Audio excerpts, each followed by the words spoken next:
Bangla online ক্লাসে সকলকে স্বাগত।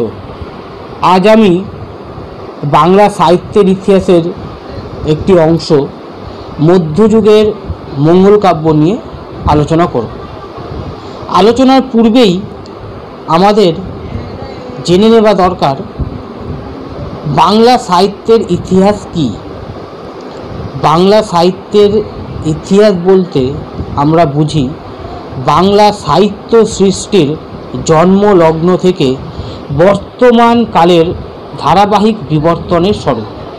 আরেকবার বলছি, বাংলা সাহিত্য সৃষ্টির জন্মলগ্ন থেকে বর্তমান কালের ধারাবাহিক বিবর্তনের স্বরূপ। অর্থাৎ বাংলা সাহিত্য যবে থেকে সৃষ্টি হয়েছে সেই সময় থেকে বর্তমান সময় পর্যন্ত বা বর্তমান কাল পর্যন্ত বাংলা সাহিত্যের যে বিবর্তন ঘটেছে সেই বিবর্তনের রূপরেখাটিকেই আমরা বলতে পারি বাংলা সাহিত্যের ইতিহাস। বাংলা সাহিত্যের এই যে বিবর্তন, এই বিবর্তন কিন্তু হাজার বছরেরও বেশি সময় ধরে হয়ে চলেছে। তাই আলোচনার সুবিধার জন্য আমরা হাজার বছরেরও বেশি সময় ধরে হয়ে চলা বাংলা সাহিত্যের এই বিবর্তনের ধারাটিকে তিনটি পর্যায়ে ভাগ করে নিতে পারি। এই তিনটি পর্যায় কি কি? পর্যায় তিনটি হলো প্রাচীন যুগ, মধ্যযুগ এবং আধুনিক যুগ। প্রাচীন যুগের সময়সীমা হলো 900 থেকে 1200 খ্রিস্টাব্দ। 900 থেকে 1200 খ্রিস্টাব্দের সময়কালটিকে আমরা বলছি প্রাচীন যুগ, এবং এই যুগের উল্লেখযোগ্য সাহিত্যিক নিদর্শন হিসাবে আমরা চর্যাপদের কথা বলতে পারি। মধ্যযুগ, মধ্যযুগের সময়সীমা হলো 1350 থেকে 1760 খ্রিস্টাব্দ। কি বললাম? 1350 থেকে 1760। আর প্রাচীন যুগ শেষ কবে বলেছিলাম যেন আমি? 1200 খ্রিস্টাব্দ। তাহলে প্রাচীন যুগ শেষ হচ্ছে 1200 খ্রিস্টাব্দে আর মধ্যযুগ শুরু হচ্ছে 1350 খ্রিস্টাব্দে। তাহলে মাঝে এই 150 বছর কি হলো, কোথায় গেল? এই ব্যাপারে আমি একটু পরে তোমাদের জানাচ্ছি। তো মধ্যযুগের সময়সীমা কত বললাম আমি? 1350 থেকে 1760 খ্রিস্টাব্দ। এই মধ্যযুগকে আমরা দুটি পর্বে ভাগ করতে পারি। একটা হলো আদি মধ্যযুগ, আরেকটি হলো অন্ত মধ্যযুগ। আবার অনেকে চৈতন্যদেবকে কেন্দ্র করেও কিন্তু মধ্যযুগের যুগ বিভাগ করেছেন। একটি হলো প্রাক চৈতন্য যুগ, মানে চৈতন্যদেবের পূর্বের যুগ, আরেকটি হলো চৈতন্য পরবর্তী যুগ। তাহলে মধ্যযুগের দুটি পর্ব কি কি? একটি হলো আদি মধ্যযুগ বা প্রাক চৈতন্য যুগ, আরেকটি হলো অন্ত মধ্যযুগ বা চৈতন্য পরবর্তী যুগ। আদি মধ্যযুগ বা প্রাক চৈতন্য যুগের সময়সীমা হলো 1350 থেকে 1500। 1350 থেকে 1500 এই পর্বটিকে আমরা বলছি আদি মধ্যযুগ বা প্রাক চৈতন্য যুগ। এবং 1500 থেকে 1760 এই পর্বটিকে আমরা বলছি অন্ত মধ্যযুগ বা চৈতন্য পরবর্তী যুগ। আদি মধ্যযুগ বা প্রাক চৈতন্য যুগের উল্লেখযোগ্য সাহিত্যিক নিদর্শন স্বরূপ আমরা বরু চণ্ডীদাসের শ্রীকৃষ্ণ কীর্তন এর নাম উল্লেখ করতে পারি। এবং অন্ত মধ্যযুগের উল্লেখযোগ্য সাহিত্যিক নিদর্শন হিসাবে আমরা কাশিরাম দাসের ভারত পাঁচালী, কবি কঙ্কন মুকুন্দরাম চক্রবর্তীর অভয়ামঙ্গল ইত্যাদি কাব্যের নাম করতে পারি। এবার আসা যাক আধুনিক যুগ। আধুনিক যুগের সময়সীমা কত?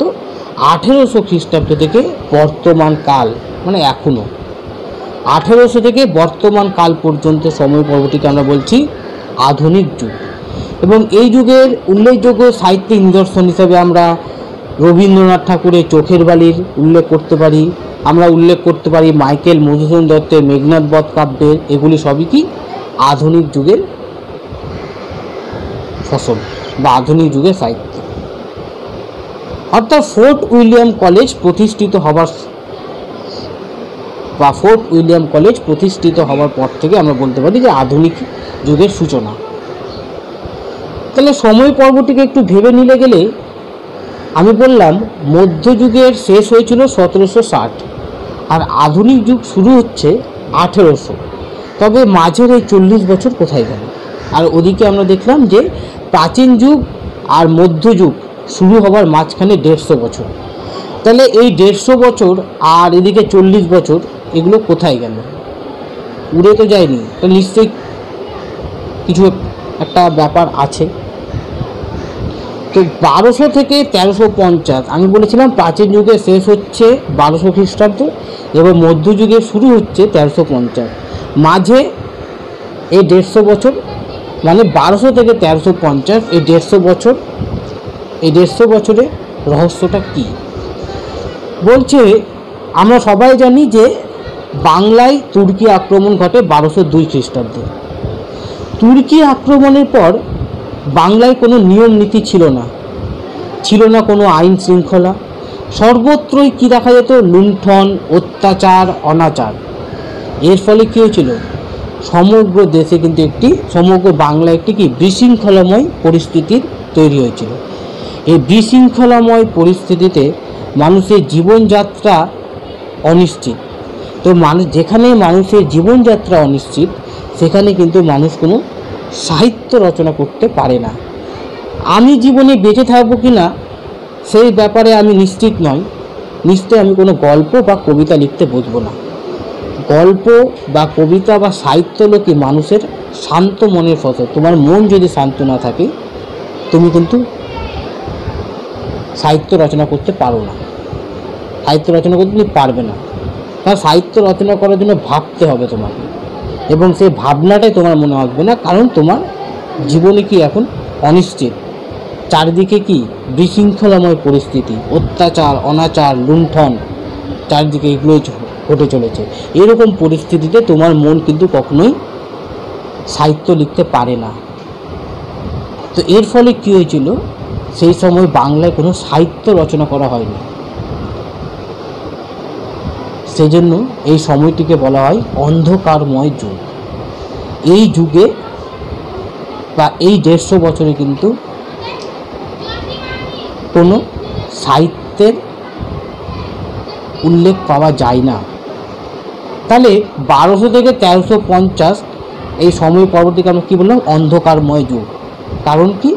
যে বাংলায় তুর্কি আক্রমণের পর সমগ্র বাংলায় যে অত্যাচার, অনাচার, লুণ্ঠন এবং বিশৃঙ্খলাময় পরিস্থিতির সৃষ্টি হয়েছিল, এই বিশৃঙ্খলাময় পরিস্থিতির ফলে মানুষ কিন্তু সাহিত্য চর্চা করতে পারেনি। এর ফলে নতুন কোনো সাহিত্য লেখাও তাদের পক্ষে সম্ভব হয়নি। যেহেতু এই সময় পর্বে নতুন কোনো সাহিত্যের সন্ধান পাওয়া যায় না, তাই এই সময়টিকে আমরা বলছি অন্ধকারময় যুগ।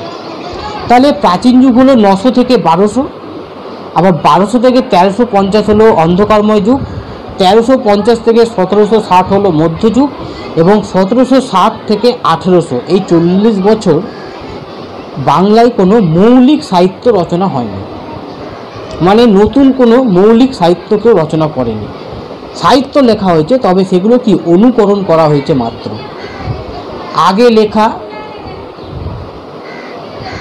আগে যে সমস্ত সাহিত্য লেখা হয়েছিল সেই সব সাহিত্যকে জাস্ট অনুকরণ করা হয়েছে। মানে মনে করো কোনো একটা সাহিত্য, সেই সাহিত্যের বিষয়বস্তু নিয়ে লিখেছেন। মনে করো শ্রীকৃষ্ণ কীর্তনেরই বিষয়বস্তু নিয়ে তিনি কোনো একটা গল্প লিখেছেন। মনে করো শ্রীকৃষ্ণ কীর্তন কাব্য, সেই শ্রীকৃষ্ণ কীর্তন কাব্যেরই বিষয়বস্তু নিয়ে তিনি কোনো একটি গ্রন্থ লিখেছেন বা কাব্য লিখেছেন। মানে নিজের কোনো মৌলিকতার ছাপ এই সময় পর্বে দেখা যায় না। এই সময় পর্বে কোনো মৌলিক সাহিত্য সৃষ্টি হয়নি। কী হয়েছে? তবে অনুকরণ করা হয়েছে, কোনো কাব্য গ্রন্থের অনুকরণ করা হয়েছে। সেজন্য এই পর্বটিকে বলা হয় অবক্ষয়ের যুগ। অবক্ষয় কেন বলা হচ্ছে? আমি যদি কোনো জিনিস বারবার ব্যবহার করি তবে সেই জিনিসটা কিন্তু অবক্ষয় হতে শুরু করবে, ক্ষয় হতে শুরু করবে। ঠিক একইভাবে এই সময় পর্বে কোনো মৌলিক সাহিত্য যেহেতু রচনা হয়নি, সেন কবিরা কী করেছে, কোনো গ্রন্থের অনুকরণ করেছে। তো সেই গ্রন্থের অনুকরণ করতে করতে আমি মনে করো আমি জাস্ট বোঝানোর জন্য বলছি, কিন্তু তোমাদেরকে শ্রীকৃষ্ণ কীর্তন কাব্যের অনুকরণ করছো। মনে করো আমি সেই শ্রীকৃষ্ণ কীর্তন কাব্য নিয়ে সেই শ্রীকৃষ্ণ কাব্যের বিষয়বস্তু নিয়ে একটা গ্রন্থ লিখলাম। তুমি মনে করো শ্রীকৃষ্ণ কীর্তন কাব্যের বিষয়বস্তু নিয়ে আরেকটি গ্রন্থ লিখলে, আরেকজন হচ্ছে শ্রীকৃষ্ণ কীর্তন কাব্যের বিষয়বস্তু নিয়ে আরেকটি গ্রন্থ লিখলো। তো এর ফলে কি শ্রীকৃষ্ণ কীর্তন কাব্যটি বারবার ইউজ হতে হতে কিন্তু কি মনে হচ্ছে না ক্ষয় হতে শুরু করছে, ক্ষয়িত হতে শুরু করছে। এই জন্য এই সময়টাকে বলা হচ্ছে অবক্ষয়ের যুগ, যে এই সময় পর্বে কোনো মৌলিক সাহিত্য রচিত হয়নি বা মৌলিক সাহিত্য সৃষ্টি হয়নি, যা হয়েছে তা সবই অনুকরণ মাত্র। আর 1800 থেকে বর্তমান সময়টা হলো আমাদের কি আধুনিক যুগ। তাহলে প্রাচীন যুগ হলো 900 থেকে 1200, অন্ধকারময় যুগ হলো 1200 থেকে 1350, মধ্যযুগ হলো 1350 থেকে 1760, অবক্ষয় যুগ হলো 1760 থেকে 1800 এবং আধুনিক যুগ হলো 1800 থেকে বর্তমান কাল পর্যন্ত চলছে। এই যে মঙ্গল কাব্য, আমি যে আজকে আমার যে আলোচনার বিষয় মঙ্গল কাব্য, এই মঙ্গল কাব্য কিন্তু হলো অন্ত মধ্যযুগের ফসল। এই মঙ্গল কাব্যগুলি মূলত অন্ত মধ্যযুগে কিন্তু লেখা হয়েছিল বা রচিত হয়েছিল। মঙ্গল কাব্য কি? মঙ্গল কাব্য কাকে বলে? বলছে মঙ্গল কাব্য হলো বাংলা সাহিত্যের ইতিহাসে কি হচ্ছে, মঙ্গল কাব্যগুলি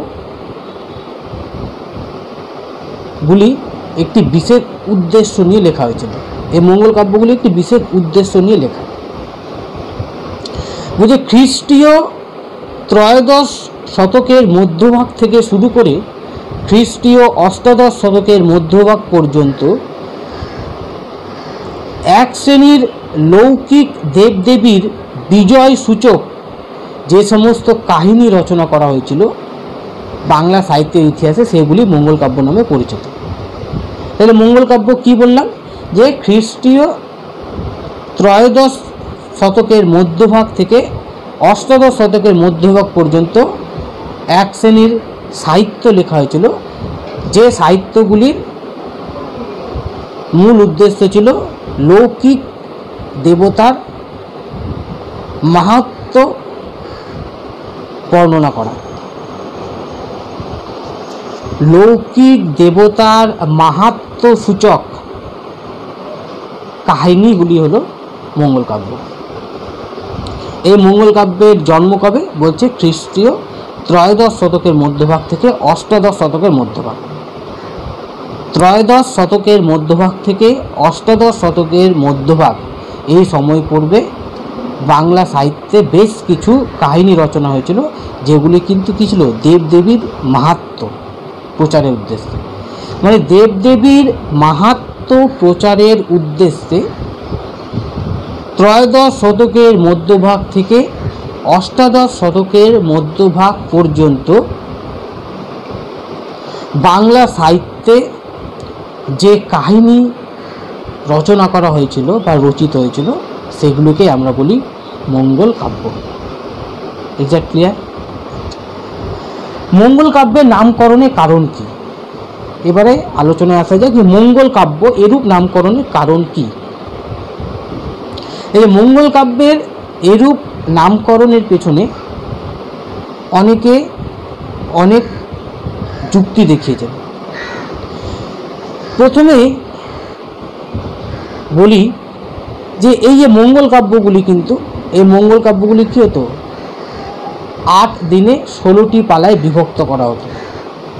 এই মঙ্গল কাব্যগুলি 8 দিনে 16টি পালায় গেয়ে শেষ করা হতো। এই মঙ্গল কাব্যগুলি ছিল মূলত, এই মঙ্গল কাব্যগুলি কি পাঁচালী রীতিতে অর্থাৎ সুর করে গাওয়া হতো। গেয়, এগুলো হলো এক ধরনের গেয় কাব্য, গয়কার অন্ত্যেষ্ঠ। গেয় মানে হলো যা গাওয়া হয়। এই মঙ্গল কাব্যগুলি ছিল গেয় কাব্য এবং এগুলি কি পাঁচালীর সুরে, মানে পাঁচালী রীতিতে, মানে সুর করে পড়া হতো। তো অনেকে মনে করে যে এই মঙ্গল কাব্যগুলির পাঠ এক মঙ্গলবারে শুরু হতো এবং আর এক মঙ্গলবারে শেষ হতো। অর্থাৎ এক মঙ্গলবারে মঙ্গল কাব্য শুরু হতো পাঠ করা এবং ঘুরে গিয়ে পরের মঙ্গলবারে এই মঙ্গল কাব্যগুলি পাঠ সমাপ্ত হতো। যেহেতু মঙ্গলবারে পাঠ শুরু হতো এবং মঙ্গলবারেই পাঠ শেষ হতো, সেজন্য এর নাম নাকি মঙ্গল কাব্য। অনেকে এই মত দিয়েছেন। দ্বিতীয় কারণ কি? অনেকে বলছেন যে মঙ্গল কাব্যগুলি নাকি পাঠ করলে বা শুনলে পরিবার ও সমাজের মঙ্গল বা কল্যাণ হয়। কারণ মঙ্গল শব্দের অর্থই হলো কল্যাণ, তাই তো? তো বলছে যে এই মঙ্গল কাব্যগুলি নাকি পাঠ করলে গেলে যারা পাঠ করবে বা শুনবে তাদের পরিবারের সহ গোটা সমাজের মঙ্গল সাধিত হতো নাকি। এই মঙ্গল কাব্যগুলি পাঠ করলে বা শুনলে নাকি পরিবারের ও সমাজের মঙ্গল হতো। এই জন্য এই কাব্যকে বলা হয় মঙ্গল কাব্য। আবার অনেকে বলছে যে মঙ্গল নামক রাগিণীতে এই কাব্যগুলি গাওয়া হতো বলে একে বলা হয় মঙ্গল কাব্য। যারা গান শেখে তারা রাগ রাগিণীর ব্যাপারটা খুব ভালো করে বুঝতে পারবে যে এই মতো প্রচলিত আছে যে মঙ্গল কাব্যগুলি যেহেতু মঙ্গল নামক রাগিণীতে গাওয়া হতো সেজন্য এর নাম নাকি মঙ্গল কাব্য। আবার যে সমস্ত কাব্যে দেবদেবীর মাহাত্ম্য বা বিজয়,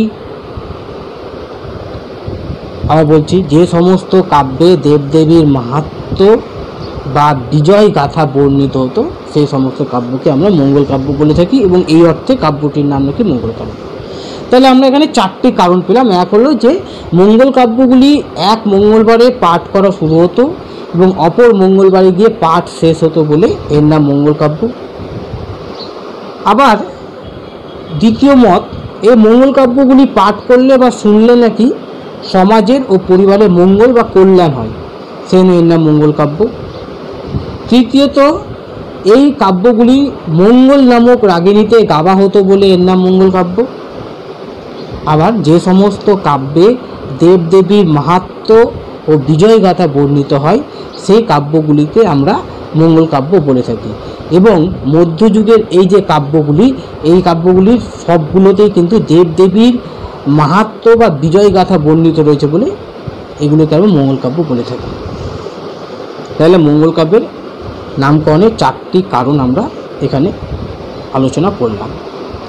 এবার মঙ্গল কাব্যের বৈশিষ্ট্য কী? বলছে মঙ্গল কাব্যে, প্রতিটি মঙ্গল কাব্যের সাধারণত চারটি ভাগ থাকে। প্রতিটি মঙ্গল কাব্যে সাধারণত চারটি ভাগ থাকে। চারটি ভাগে ভাগ করা হয় মঙ্গল কাব্যগুলি। কী কী? বন্দনা অংশ, এক নম্বর ভাগ হলো বন্দনা অংশ। দুই নম্বর ভাগ হলো কবির আত্মপরিচয় ও গ্রন্থ উৎপত্তির কারণ, কবির আত্মপরিচয় ও গ্রন্থ উৎপত্তির কারণ। তিন নম্বর অংশ হলো দেবখণ্ড, আর চার নম্বর অংশ হলো নরখণ্ড। এই চারটি অংশ, এই চারটি অংশ নিয়ে কিন্তু সাধারণত এই চারটি অংশ নিয়েই কিন্তু মঙ্গল কাব্যগুলি গঠিত হয়েছিল। কি কি? বন্দনা অংশ, দুই নম্বর হলো কবির আত্মপরিচয় ও গ্রন্থ উৎপত্তির কারণ, তিন নম্বর হলো দেবখণ্ড, চার নম্বর হলো নরখণ্ড। তো বন্দনা অংশে কি হতো? বন্দনা অংশে দেখো, যে কোনো কাজ শুরু করার আগে কি আমরা ভগবানের বন্দনা করি, ঠিক এখানেও একই জিনিস, যে কবি তার গ্রন্থ লেখার পূর্বে কি হতো? দেবদেবীর বন্দনা করতো এই অংশে। এবং দেবদেবীর বন্দনা পরে থাকতো কি? গুরু বন্দনা, মানে সেই কবি তার নিজের গুরুকে বন্দনা করতেন। তাহলে বন্দনা অংশে কি করা হতো? বন্দনা অংশে দেবদেবীর বন্দনা হতো, দেবদেবীর বন্দনা থাকতো এবং তার সঙ্গে থাকতো কি? গুরু বন্দনা। নেক্সট আছে কি? গ্রন্থ উৎপত্তির কারণ ও কবির আত্মপরিচয়। এই অংশে কবি গ্রন্থ উৎপত্তির কারণ নির্দেশ করত, যে তিনি কেন গ্রন্থটি লিখছেন। কারণ একটা কথা মনে রাখবে যে মঙ্গল কাব্যের বেশিরভাগ মঙ্গল কাব্যগুলো কিন্তু কি? কবির স্বপ্নাদেশে, মানে কবি কি করেছে? স্বপ্নে, দেবতার আদেশ পেয়েছে স্বপ্নে, সেই জন্যই রচনা করেছেন। মঙ্গল কাব্যগুলি বেশিরভাগই কিন্তু কী হলো? দৈবাদেশে বা দৈবের আদেশে কিন্তু লেখা। তো এই অংশে কবি কী করতেন? এই অংশে কবি কেন তিনি গ্রন্থটা লিখছেন সেই কারণ কিন্তু জানিয়ে দিতেন। এবং তার সঙ্গে কি করতেন, তার সঙ্গে নিজের বংশ পরিচয় এবং আত্মপরিচয় এবং তার সাথে সমকালীন সমাজ ও রাষ্ট্রেরও পরিচয় দিয়ে দিতেন। বুঝতে পারলে? আচ্ছা, 3 নম্বর হলো কি দেবখণ্ড। দেবখণ্ড কি, এই অংশে পৌরাণিক দেবদেবীর সঙ্গে লৌকিক দেবদেবীর সম্পর্ক স্থাপনই ছিল এই অংশের মুখ্য উদ্দেশ্য বা মূল উদ্দেশ্য। কি বললাম, পৌরাণিক দেবদেবীর সঙ্গে লৌকিক দেবদেবীর সম্পর্ক স্থাপনই হলো এই অংশের মূল উদ্দেশ্য। এবং এই অংশে প্রতিটি মঙ্গল কাব্যের এই অংশটিতে কিন্তু প্রধানত শিবের প্রাধান্য লক্ষ্য করা যেত। আর 4 নম্বর অংশ হলো নরখণ্ড। নরখণ্ড কি বলছে, নরখণ্ড হলো যে এই অংশে কোনো স্বর্গভ্রষ্ট দেব শিশুর নির্দিষ্ট দেবী পূজা প্রচারের উদ্দেশ্যে মর্তে জন্মগ্রহণ এবং কাব্যের মূল লৌকিক কাহিনী বিবৃত হয়েছে। এই অংশে কি হতো যে কোনো দেবতার পূজা প্রচারের উদ্দেশ্যে বা পূজা প্রচারের জন্য কোনো দেবতা বা স্বর্গবাসী কী হতো, শাপভ্রষ্ট হয়ে নরলোকে এই মর্তলোকে জন্মগ্রহণ করত এবং যে নির্দিষ্ট কাজটি নিয়ে, যে নির্দিষ্ট কাজ নিয়ে তারা মর্তে এসেছিল, মানে যে দেবতা পূজা প্রচারের উদ্দেশ্যে তারা মর্তে এসেছিল, সেই দেবতার পূজা প্রচার হয়ে গেলে তারা আবার কী হতো, স্বর্গে ফিরে যেত। যেমন আমরা বলতে পারি চণ্ডী মঙ্গলের কালকেতু ফুল্লরা, আমরা বলতে পারি মনসা মঙ্গলের বেহুলা লক্ষিন্দর ইত্যাদি কথা। কারণ বেহুলা লক্ষিন্দর কিন্তু স্বর্গবাসী ছিল। কে কে ছিল? বেহুলা লক্ষিন্দর ছিল কি, উষা আর অনিরুদ্ধ। অনিরুদ্ধই জন্মগ্রহণ করেছিল কি লক্ষিন্দর রূপে এবং উষা জন্মগ্রহণ করেছিল বেহুলা রূপে। এবং মর্তে আসার এদের মূল উদ্দেশ্যই ছিল কিন্তু কি, মর্তে মনসার পূজা প্রচার করার জন্য। এই মনসার পূজা মর্তে প্রচার হয়ে যাওয়ার পর তারা কিন্তু আবার কোথায়, স্বর্গে ফিরে গিয়েছিল। তাহলে মঙ্গল কাব্যের 4টি অংশ আমি বললাম। একটি হলো বন্দনা অংশ। এই অংশে কবি কী হতো, এই অংশে কবি দেবতার বন্দনা গাইতেন এবং তার সঙ্গে গাইতেন গুরুর বন্দনা। 2 নম্বর অংশ রয়েছে কবির আত্মপরিচয়, গ্রন্থ উৎপত্তির কারণ। মঙ্গল কাব্যগুলি বেশিরভাগই যেহেতু দেবীর স্বপ্নাদেশে রচিত, সেজন্য কবি কী করতেন, এই অংশে তার গ্রন্থ উৎপত্তির কারণটি জানিয়ে দিতেন এবং তার সঙ্গে নিজের বংশ পরিচয়, আত্মপরিচয় এর সাথে সমকালীন সমাজ ও রাষ্ট্রেরও একটি পরিচয় তুলে ধরতেন। দেবখণ্ড কি, দেবখণ্ড হলো যে পৌরাণিক দেবদেবীর সঙ্গে লৌকিক দেবদেবীর সম্পর্ক স্থাপন করাই ছিল এই অংশের মূল উদ্দেশ্য। এবং প্রতিটি মঙ্গল কাব্যের এই অংশটিতে কিন্তু প্রধানত শিবের প্রাধান্যই লক্ষ্য করা যেত। আরেকটি অংশ আমরা বললাম নরখণ্ড, যে কোনো দেবতার পূজা প্রচারের উদ্দেশ্যে, ঠিক আছে, দেবতার পূজা প্রচারের উদ্দেশ্যে কোনো দেবতা অথবা স্বর্গবাসী শাপভ্রষ্ট হয়ে মর্তে জন্মগ্রহণ এবং মর্তে যে উদ্দেশ্যে তার আসা, সেই উদ্দেশ্য পূরণ হয়ে গেলে তারা আবার কী হতো, তাদের স্বর্গে ফিরে যেত। এক্ষেত্রে আমি উদাহরণ দিয়েছিলাম মনসা মঙ্গলের লক্ষিন্দর ও বেহুলার কথা। কারণ লক্ষিন্দর কিন্তু ছিলেন অ্যাকচুয়ালি অনিরুদ্ধ এবং বেহুলা হলো উষা। এই উষা ও অনিরুদ্ধ কী হয়েছিল, স্বর্গবাসী। এরা শাপগ্রস্ত হয়ে মর্তে জন্মগ্রহণ করেছিল। তাদের জন্মগ্রহণের মূল উদ্দেশ্য ছিল মর্তে মনসার পূজা প্রচার। তো মর্তে মনসার পূজা প্রচার হওয়ার পর কিন্তু তারা আবার স্বর্গে ফিরে গিয়েছিল। তার মানে এই অংশটি একটি বিশেষ উদ্দেশ্যে রচিত, যে দেবতার পূজা প্রচারের উদ্দেশ্যে স্বর্গভ্রষ্ট কোনো দেবদেবী বা স্বর্গভ্রষ্ট কোনো দেবশিশু মর্তে জন্মগ্রহণ করবে এবং তার সে বিশেষ উদ্দেশ্য সাধিত হলে তারা পুনরায় আবার মর্তে স্বর্গে ফিরে যাবে। এই হলো এই অংশের মূল বিষয়। এছাড়াও মঙ্গল কাব্যের আরও 2টি অংশ তোমাদের খুব ভালো মতো জানতে হবে, যে 12 মাসা বলে একটি শব্দ রয়েছে। 12 মাসা কী এবং 34 কী? 12 মাসা কি, 12 মাসা হলো নায়িকার 12 মাসের সুখ দুঃখের কাহিনীকে আমরা বলবো 12 মাসা। মানে মঙ্গল কাব্যে নায়িকার 12 মাসের সুখ দুঃখের কাহিনীকে আমরা বলি 12 মাসা।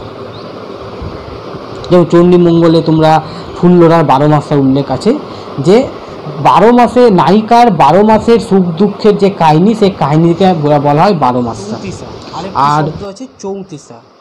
চৌতিসা কি?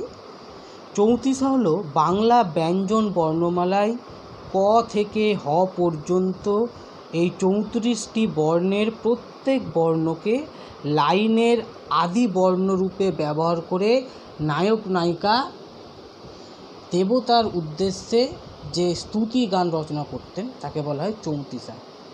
মানে এক কথায়, যে সোজা কথায় যদি আমি বলি, নায়ক নায়িকা কর্তৃক দেবদেবীর উদ্দেশ্যে যে প্রার্থনা গান রচনা করা হতো, সেই গানের প্রত্যেকটি লাইনে কী করতো, ক থেকে হ পর্যন্ত যে 34টি বর্ণ রয়েছে, সেই 34টি বর্ণের প্রত্যেক বর্ণকে লাইনের আদি বর্ণরূপে ব্যবহার করে দেবদেবীর উদ্দেশ্যে রচিত প্রার্থনা গানকে আমরা চৌতিসা বলি। মানে মনে করো ক দিয়ে প্রথম লাইনটা শুরু হলো, পরের লাইনটা শুরু হবে খ দিয়ে, পরের লাইনটা শুরু হবে গ দিয়ে। তাহলে ক থেকে হ পর্যন্ত এই 34টি বর্ণের প্রত্যেক বর্ণকে লাইনের আদি বর্ণরূপে ব্যবহার করে নায়ক নায়িকা দেবদেবীর উদ্দেশ্যে যে প্রার্থনা গান রচনা করতেন তাকে আমরা বলি চৌতিসা।